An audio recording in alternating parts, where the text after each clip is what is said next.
here because they always liked my visuals, and I haven't used visuals for a while. I used to do that all the time. But it's really good to use visuals because you can put, you use all your senses. You know, you see, you listen, you hear and stuff like that. So doing it in a couple of different ways, it kind of sticks with you, and you start thinking differently. So first, I would like the Daily Word talked about paintings.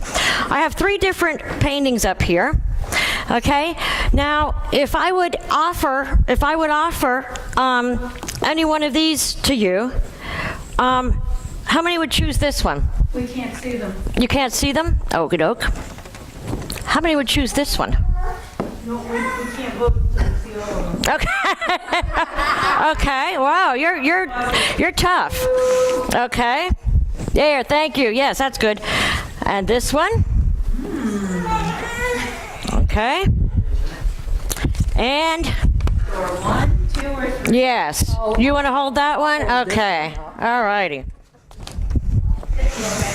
Okay.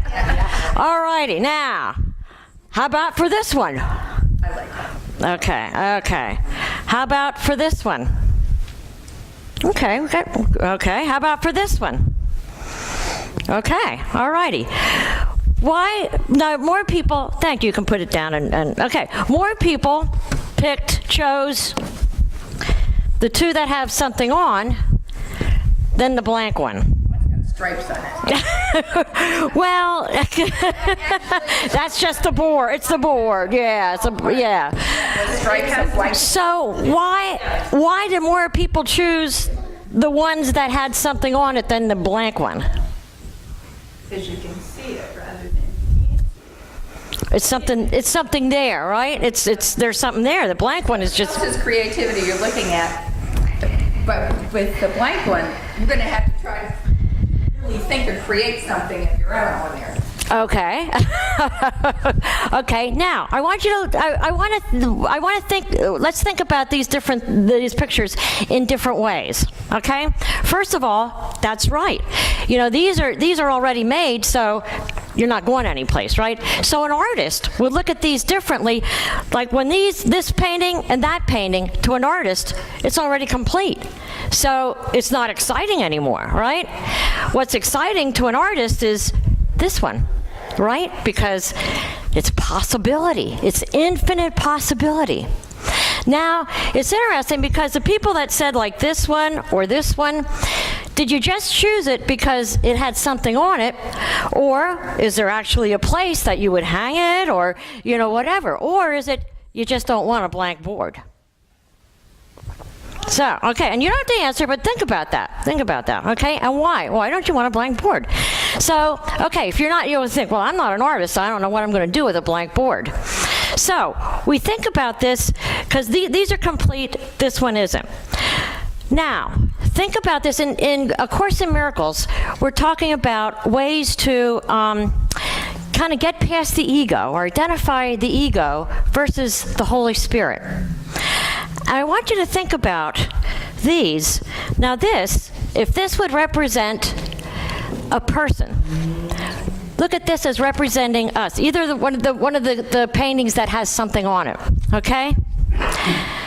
Our lives are created by everything that we choose to do, right? We paint the picture of our life, basically, okay? From little on, we start painting the picture of our life. Now, a baby, when they're born, and I think everybody will agree, a baby when they're born is probably looking like this, right? What's that? La tabula rasa. Blank page. Okay. And then, it's a clean slate, and we start kind of humanizing it, socializing it, conditioning, sometimes conditioning, and we grow up and we paint our picture. Now, once this picture is painted, think about when we talked about once this picture is painted, there's not much you're going to do with it, right? How many people have their picture painted without anything more to do with it, instead of going back to the clean slate?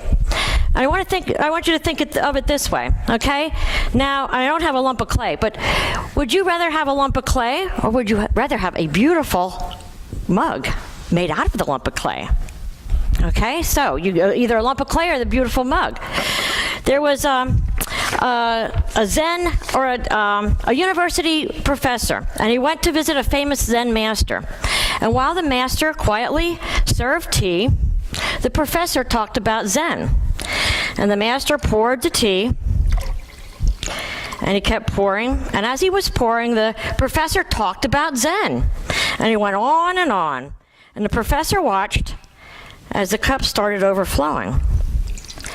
And the Zen master didn't stop until finally the professor said, "Whoa, whoa, whoa, my cup is overflowing. Stop, stop." And the Zen master said, "You are like this cup. How can I show you Zen unless you first empty your cup?" So, I want you to think about, well, and in Course in Miracles, we're talking about kind of cleaning or identifying our ego and putting that aside so that we can actually get back to the clean slate. Because the clean slate really is where our creativity is. The clean slate is where all the possibilities are. And if you think about Jesus calling it the kingdom of heaven, this is where the possibilities are. Charles Fillmore called it the substance, right? It's the clean slate. You can do anything with it. Quantum physics might call it the realm of infinite possibilities. So what keeps us from that? If this is our area of creativity, our area of infinite possibilities, and if we're in this state, we're not in this state. Okay, so we're kind of lacking the ability to do whatever, be creative. So what keeps us from this state? By looking at the outside, you're not keeping with it. Because what happens is people look at the outside and say, "It didn't work, and I did this, it didn't work." Just because it didn't work doesn't mean it's not going to happen. Doesn't mean you're wrong. It just didn't mean it happened in that moment. Okay, so we focus on the outer, we focus on the physical instead of, we focus on the physical life, and we build our life around all the physical stuff, right? Jerry, do you want to? By focusing on the past experiences and Okay, past, being focused on the past, on the future, not being in the present. Okay, go ahead. It's like our limiting beliefs. If we are what we believe. So if we think that we're stuck in this rut and we don't have the ability to change, but we don't realize we can change in any direction at any time by changing our thinking. Exactly. So let's look at some of these things that we're saying. Okay, first of all, let's take joys. And people said, well, this one I would have to paint. I'd have to create it myself. So why sometimes don't we want to get back here, or why are we keeping ourselves from getting back there? Fear. Fear. Big thing is fear. We don't think we can, maybe. We're afraid. If we're here, we got that outer look, we're looking good. We might have this, we might not have that. We might not be where we want to be, but to get to the clean slate, it's a little bit scary. Are we going to be able to do it? I'm not an artist, maybe, right? let's see how to put this. Okay, you've got your clean slate there, but if you have, understand some of the tools that we use in unity, God is all, and all is God. Therefore, each one of us is God, and I'm going to use myself as an example right now. I am God. And I don't have to worry about what I did in the past or what I'm going to do in the future. Right. I just know that God is good, God is love, God provides those things that are necessary. So sometimes the hardest thing is to be patient. Patience. Be patient. But I don't have to, the old way was to expect so much of myself and to learn and to fit myself into it. Now, maybe we'll have learning, maybe things will come. But if I am God, and God is me, then God is doing. But sometimes I don't see that as reality. I see the other as reality because it seems to have been so powerful. It's happened so many times. But right now, we've been doing this on Thursday nights. We've been working on affirmative prayer. And this is what I've been trying to work on. What is reality? What is reality? Maybe I don't even have to know totally reality. I just have to trust it, and that can be really hard. But if my reality doesn't have a positive name that goes along with it, that can't be my reality. If I expect to move forward. And think about, okay, so think about, and this is one point that I want to make here today too, is, in the class we're talking about ego or our humanness versus our divinity. Because we're spiritual beings living a human life. And we think we're separate, but we are. We know that there is no separation, but we think we're separated. So we have this ego that keeps us actually away from our divinity. This is what Charles Fillmore wrote in Teach Us to Pray. Humankind came out of God, is of the same mind elements, and exists within the mind of God always. Yet, by thinking that one is separate from omnipresent spirit, the person has set up a mental state of apartness from his or her source, and dwells in ignorance of that which is nearer than hands and feet. This clean slate is inside all of us. We have this clean slate, but now we're looking at all the things that are keeping us from this clean slate, because to get to this clean slate is where all our power is. That is connecting with who we are, okay? But how many of us would be brave enough, say we had that flower picture, and that's what we're used to, and we have clinging on to that, to take it white and paint over it, and the point of letting go of something, because once you paint over it, that flower picture is gone. That's right, that's right. All of what we don't want, I have trouble letting go of what I don't want, even though I don't want it. Just paint over the picture. Because it's comfortable. It's the next thing, you know what I mean? Like, you want that crystal ball, like, oh yeah, I can do it if I know the next thing's gonna be better. But that of not knowing makes you scared to paint over and start all over. Yep. Fear of the unknown. Exactly. Fear of the unknown. Sometimes the uncomfortable comfort zone is more comfortable than not knowing, right? Right. So, let me just go on here. I missed part here. Oh, and I missed where I was going. Anyway, okay. So you wanted to say something? Neil Donald Walsh says, once you go past your comfort zone, that's when life begins. That's true. It is. Yep. Okay. By and through the imagining power of thought, people can produce illusions that confuse them. This occurs only when they fail to look to divine mind for the source and nature of their ideals. Obviously, many are deceived into thinking that they are indeed bound, and the unhappy conditions claimed do show forth in them. This is only consciousness entangled in its own effort, and that's from Keep a True Lent also. Charles Fillmore talked about the superconscious mind and the conscious mind. This is the superconscious mind. It's going above or through all that ego stuff, through all that stuff that we have. What was this that kept us apart from God? Spiritual arrogance. Yeah, you feel like you already know it all. We know it all. Yep. The cup is too full of negative stuff already. Exactly. We're too full of what we have. We're too full of what we have. Number one, either spiritual arrogance, we think we know everything, right? Or we're too full of our negative stuff. We're too full of our worldly stuff. We don't want to let it go. So that keeps us apart from there. Okay? I think one of the things too that keeps us from expressing ourselves through our is the feeling of not being able to measure up. Being judged as, well, mine would not be as good as that, or it would be as good as that. Our picture, we're trying to paint The picture that we're trying to paint is something that's going to fit in the world. Yeah. Right? And that's I even tried because I can't do it as good as this one, so I wouldn't try. And from little on, that's the thing. We're taught to paint that picture, to go get a job, to do this, to do that, to paint that picture. And I love this little story. Ever since I was a little kid, we want to be like somebody else. We want to be like the icon. Ever since I was a little kid, I didn't want to be me. I wanted to be like Billy Waddle Dunn. And Billy Waddle Dunn didn't even like me. I walked like he walked. I talked like he talked. And I signed up for the high school he signed up for, which was why Billy Waddleton changed. He began to hang around with Herbie Vanderman. He walked like Herbie Vanderman. He talked like Herbie Vanderman. He mixed me up.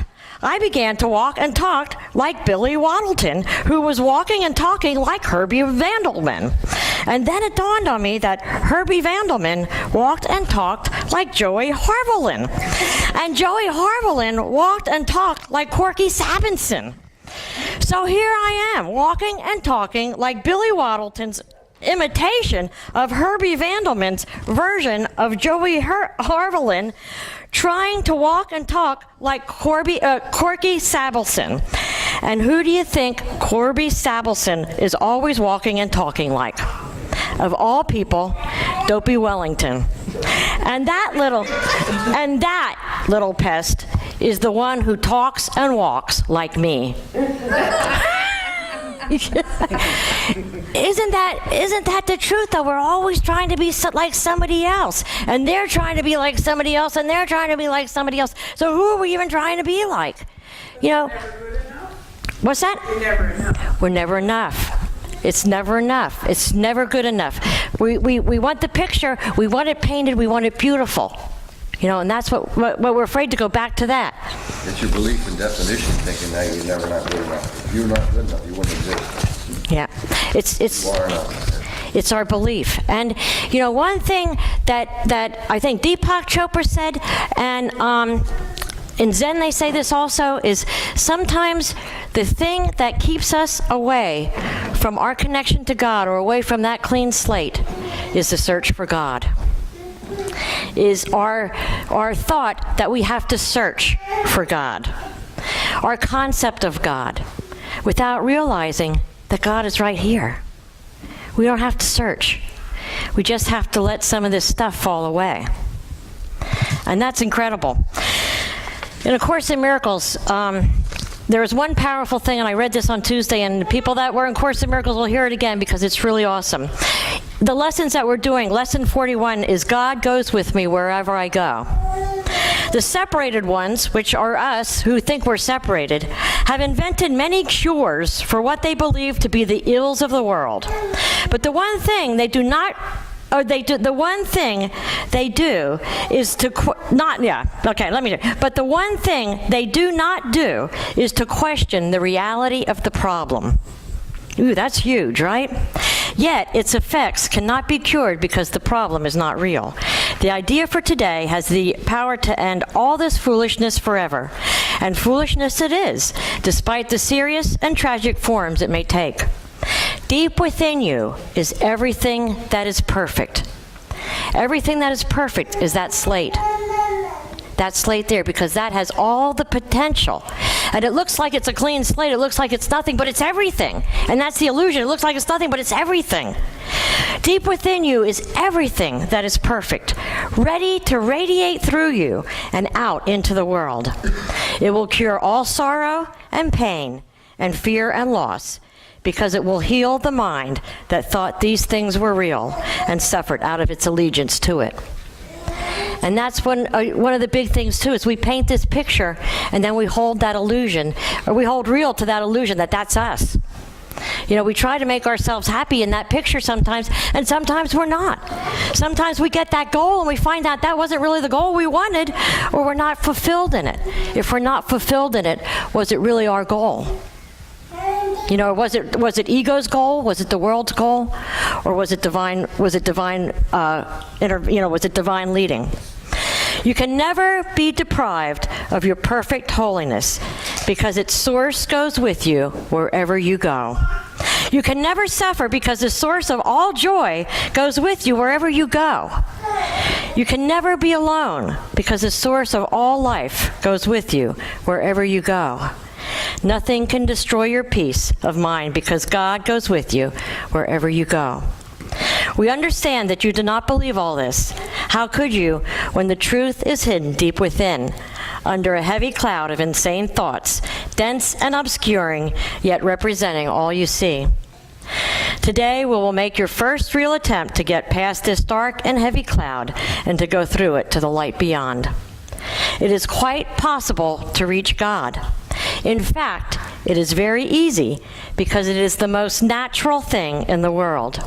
You might even say it is the only natural thing in the world. The way will open if you believe that it is possible.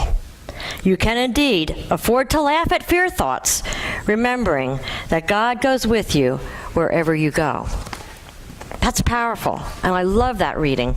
And you know what? It's the same thing that Charles Fillmore said when I read it.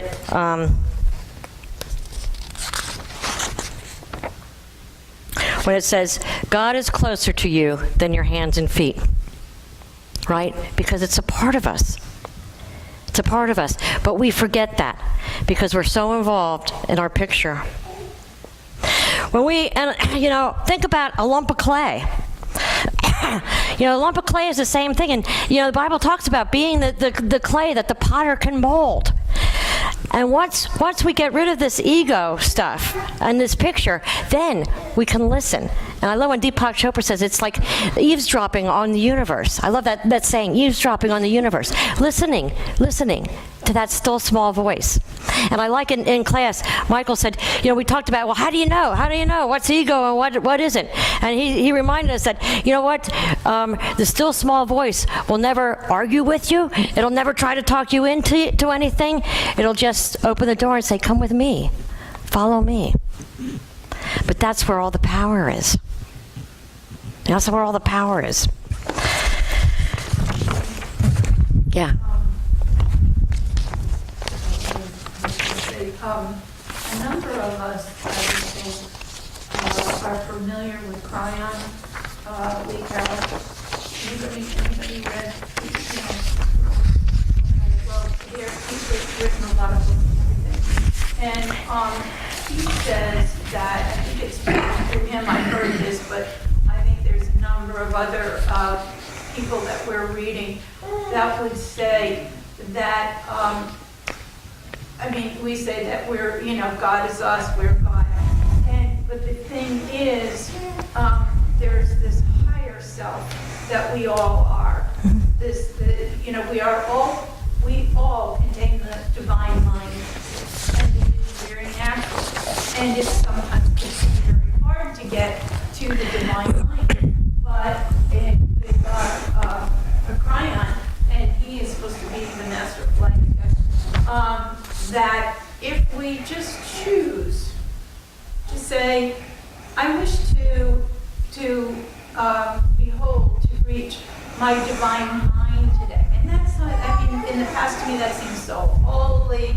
Oh my gosh, I couldn't have my life, blah, blah, blah, blah, blah. And that's fear. Fear, there were. Well, it's no fun. It's no fun. Yeah, that's the ego. That's the ego putting in fear there. Yeah. Don't I want the better answers? Yeah. Aren't I tired of suffering? Don't I want abundance and all that kind of stuff? And it's just like, rest in it. Just rest in it. Don't try to create it. Don't try to anything. And just find out whether during your day something doesn't, and some days they start out really, really hard. And I've had this experience, and it's like how to put one foot in front of the other. Mm-hmm. And I find just to get up and do something, and then ask for answers.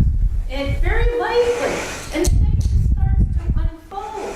Yep. But when we let that, I kind of think of it as a popsicle, and I don't know why. And Cryon says it's like It's not really the part of you that's in heaven exactly, it's not. But that part of it, it just starts to represent itself, and you go, oh, wow, this was really cool.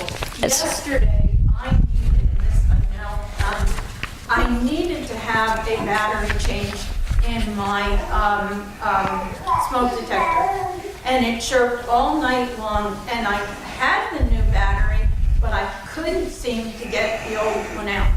I was able to put myself to sleep Friday night, but Saturday I got up and I had a lot more things to do than to worry about getting this battery fixed. But I am a woman alone in the house right now. And so the first thing was, you need to get yourself dressed. Then, okay, so you're gonna start out by clean your house a little bit. And then bingo, my landlady showed up and fixed that battery for me. This may sound really stupid. No, it's the flow. It's in the flow. Yesterday morning, I had a lot more going on in my mind than to have to fix this battery. Yeah. I didn't even really want to be around in this lifetime, to tell you the truth. And it was so wonderful that it just unfolded, and it wasn't hard. What I asked, and it And that's the thing. That's the thing is to trust. Yep. To trust. To not be afraid to paint over that picture. To not be afraid to paint over that picture, and to ask and to trust. Yep. Yep. Yeah. I found this story. It's called Creation, a Sioux story, and it's kind of neat. It's kind of neat thinking about this. The Creator gathered all of creation and said, "I want to hide something from the humans until they are ready for it." It is the realization that they create their own reality. The eagle said, "Give it to me. I will take it to the moon." The Creator said, "No, one day they will go there and they'll find it." The salmon said, "I will bury it at the bottom of the ocean." "No, they'll go there too."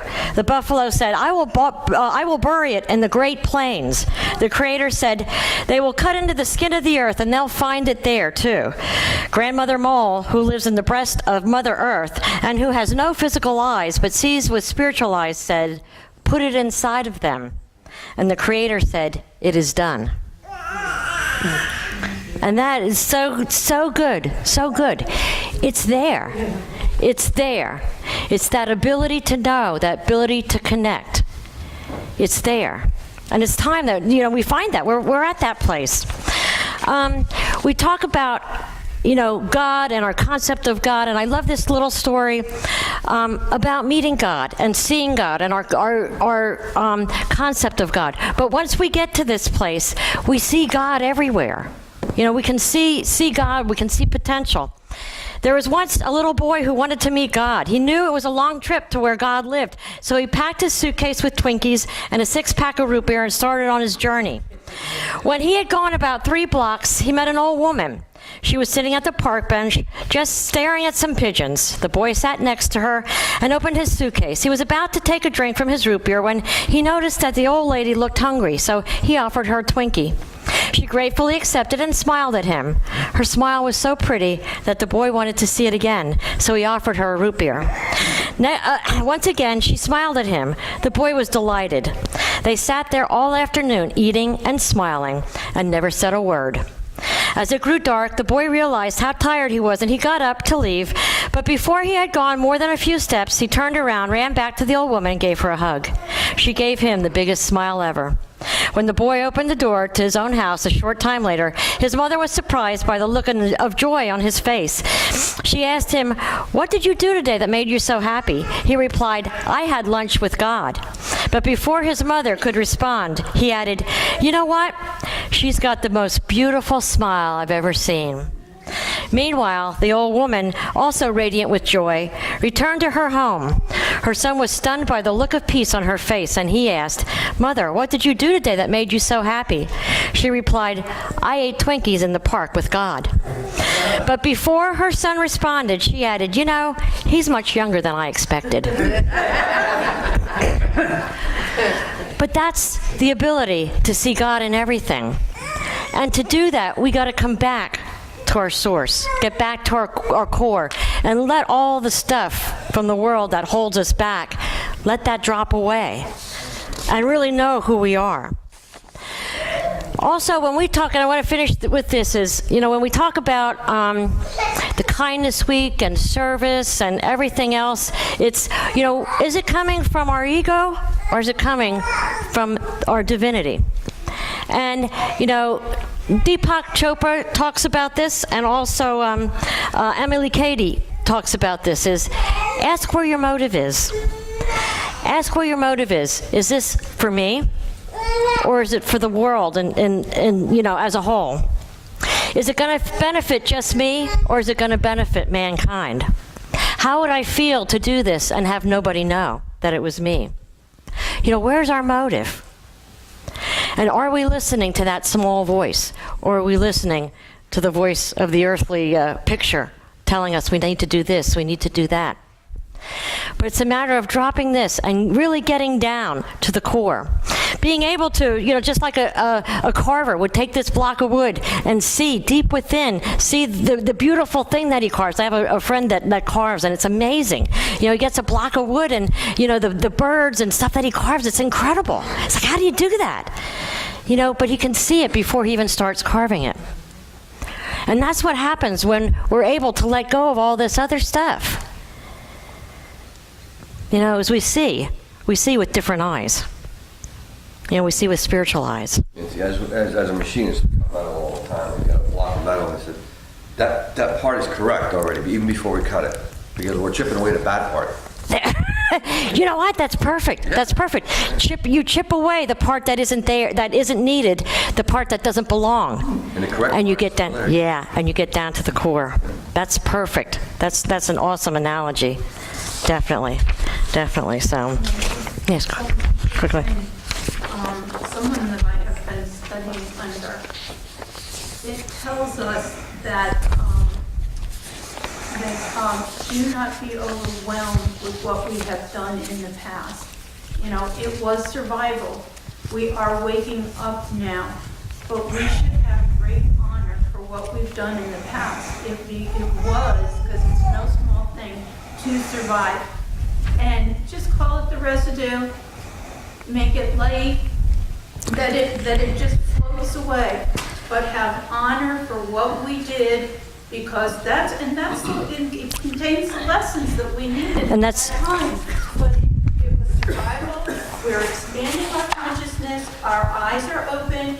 If someone else isn't doing that, maybe they're not that far yet.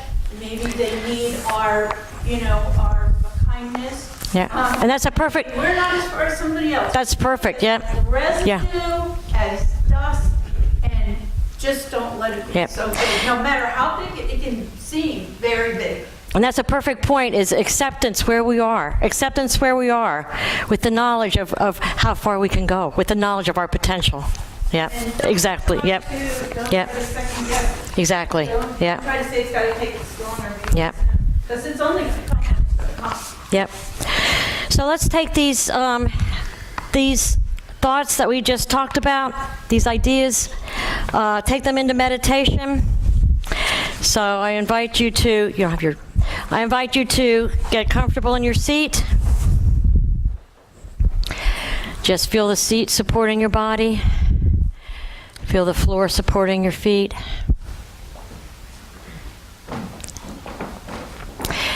As you close your eyes, get comfortable, just feel the energy in the room. Feel the love. Feel the presence of God. For God is all around.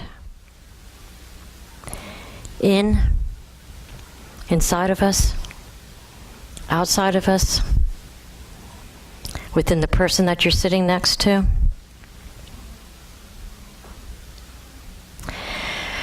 I ask you to take time and go deep, deep within your heart to that place where the Creator hid your divinity, to that place of all possibilities, of all wisdom, of all knowledge.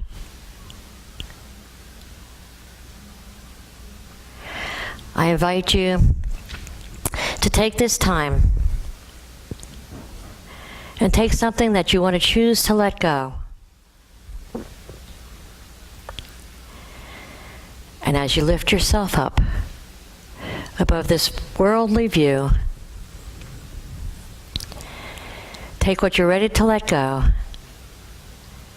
and see it just break into pieces of glass and float down,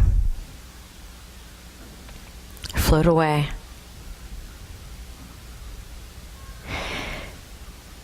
Acknowledge that it no longer has power over you.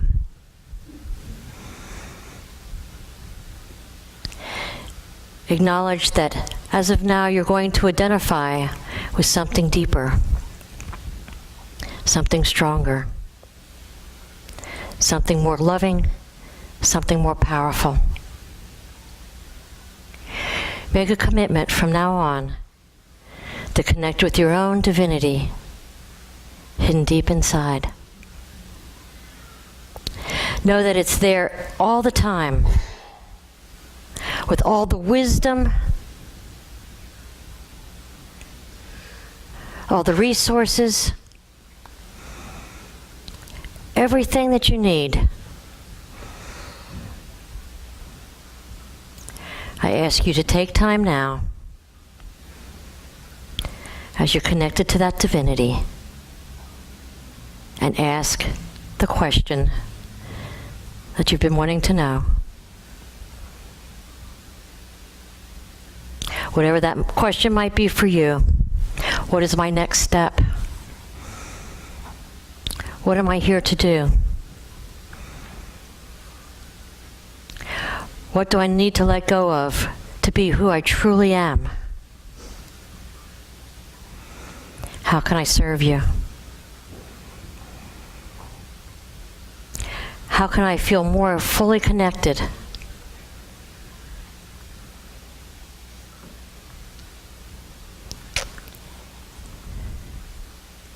Help me be more loving.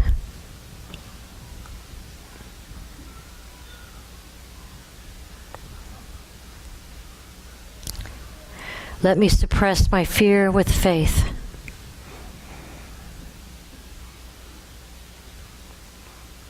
And just take time to listen. For that still small voice is always there. Always opening a door and silently saying, "Follow me."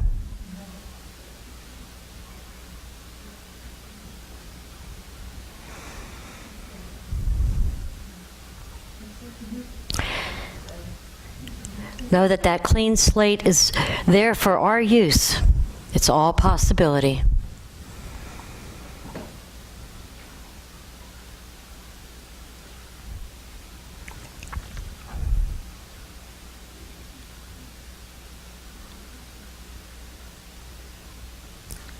As we hold on to that connection and hold on to that answer, I invite you to come back into this room whenever you're ready, with the knowledge of who you truly, truly are.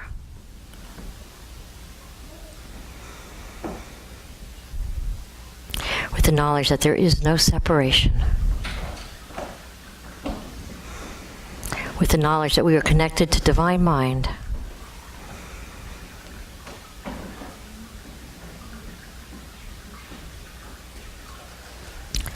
And with the knowledge that we truly are holy.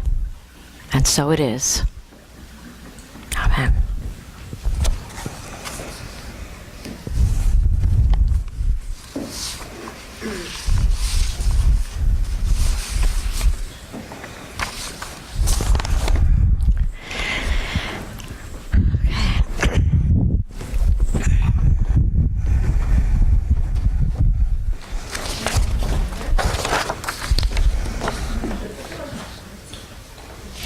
Okay, our music is going to be